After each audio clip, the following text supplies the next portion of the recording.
paved my road when I was 7 or 8 years old, and that spun my world upside down. I mean, I thought I had it made until that point. We rode that school bus that first day, and I came home, and that was the first time I'd ever looked at my own situation and was like, oh fuck, I'm poor.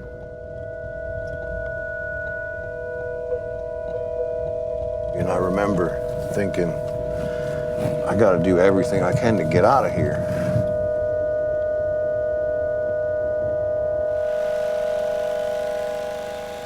You know, I wasn't brought up to think about going to college. I either got a job or I went to the military.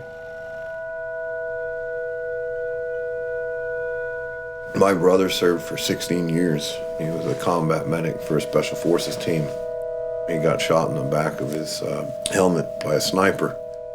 They found him unfit for duty and just discharged him with a traumatic brain injury and a whole host of other health problems that him and his family were left just to figure out what they were going to do. And sadly, he's not unique in that aspect of being forgotten and left behind. We have this situation where we have over 1 million military personnel and veterans that receive food stamps every year because they can't feed themselves. That just didn't make a lick of sense to me. I started the Growing Warriors in 2012, just about the same time my brother was transitioning back to Kentucky.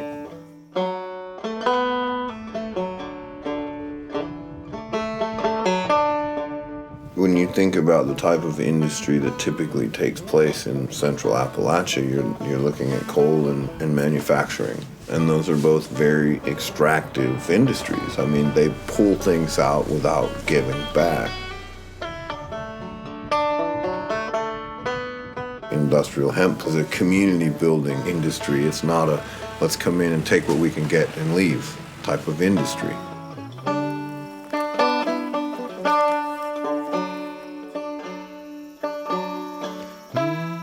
I don't think there's anything more direct, more empowering, or more exciting that you could do for someone in modern society, but help them reconnect in the way that, some of our ancestors had the privilege of that everyday connection. And American hemp could offer that.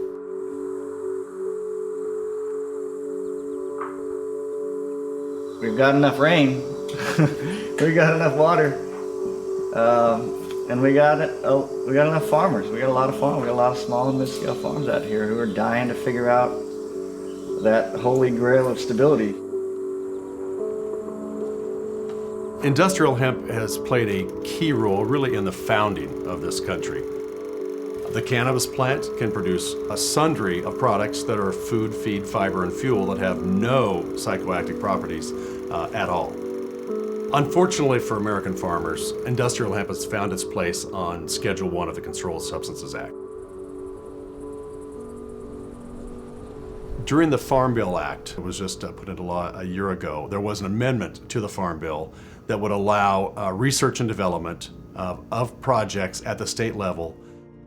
Because Kentucky emerged as this political opening, Mike Lewis and Growing Warriors, the nonprofit that he directs, was able to access seed. We had actually gotten our seed in April of 2014. The DEA didn't agree that we had a right to plant the crop. They said they were going to arrest us for breaking the law. That following Monday, they were in federal court in Louisville, and Judge Rayburn had sided with us. Took our seeds up and got them registered, certified, brought them home, and threw them in the ground really quickly before anybody changed their mind.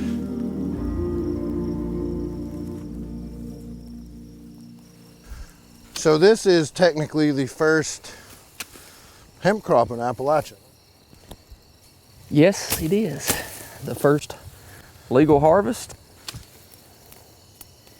I'm 7th generation, and if you're from Eastern Kentucky or Appalachia, there's one thing that you've had in your blood at some point in time, and that's just you've lived off the land. What's the word in town? people still kind of standing back and waiting to see what happens.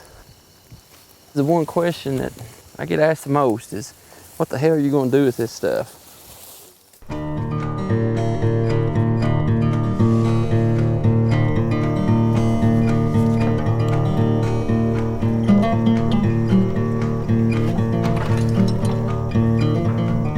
The grant from Patagonia allowed the veterans to build a machine to actually process their hemp by hand, because there was no infrastructure. They couldn't do it any other way.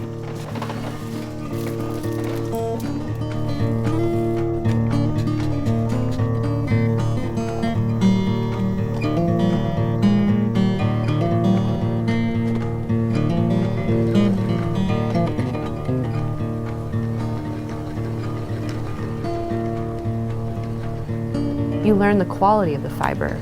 You learned its texture, its strength. Right now, you can really feel the farm in the cloth.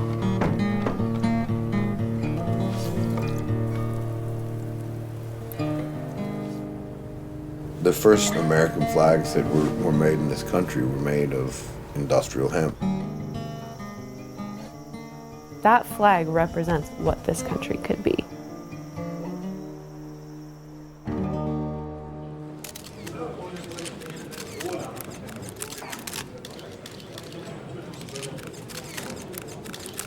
Thank you. This is an extreme privilege and an honor. I would first like to thank every man and woman that has put on a uniform in defense of our fellow citizens.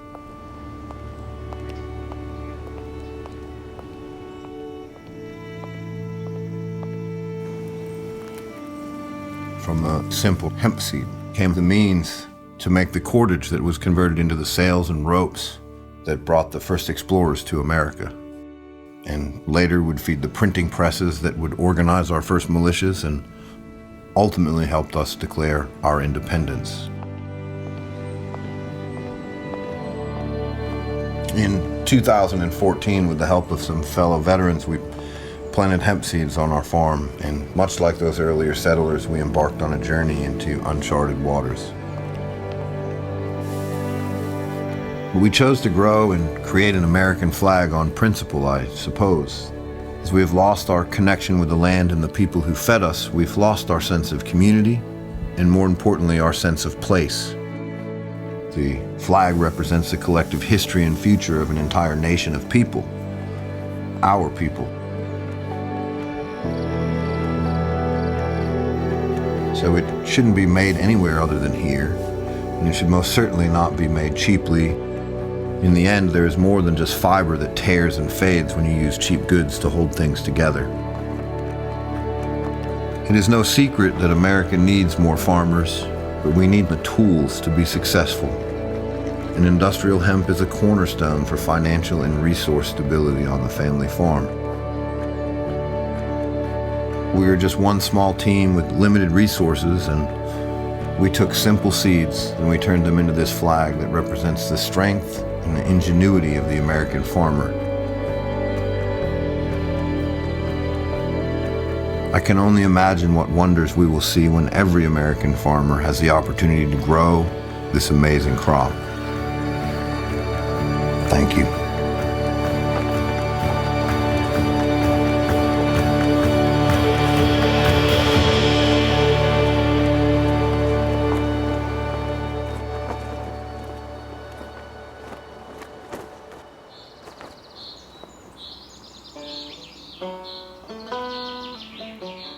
I vividly remember growing up on my family's farm and leaving. And I remember how that felt when I had to leave. So I hope that this represents an opportunity for me to give my kids an option to stay in a place, to know a place, and to be from a place, not to be somebody like me who spent 40 years figuring out where I belonged. Try not to drop it, man. It's a controlled substance. I think we're gonna need more than that. What do you think? We don't want to sacrifice quality for speed, okay? We can't do it.